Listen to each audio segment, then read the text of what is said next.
দেখাত কম বয়সীয়া আৰু স্বাস্থ্যৱান হৈ থাকিবলৈ এই 5টা কাম কৰক। নম্বৰ 1, সদায় টোপনিত গুৰুত্ব দিব। 7 পৰা 9 ঘণ্টা টোপনি নিতান্ত প্ৰয়োজন।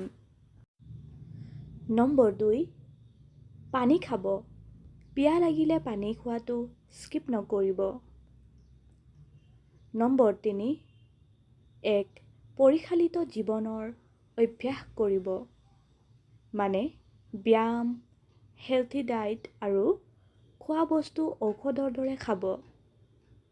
সচেতনভাৱে সুখেৰে খাব। ওজৰ আপত্তি নাৰাখিব। নম্বৰ 4, সম্পৰ্কত জোৰ দিব। ভাল সম্পৰ্কত থাকিব। পজিটিভ চিন্তাত জোৰ দিব। নম্বৰ 5, চেনি, ময়দা আৰু ৰিফাইনৰ অভ্যাস এৰিব।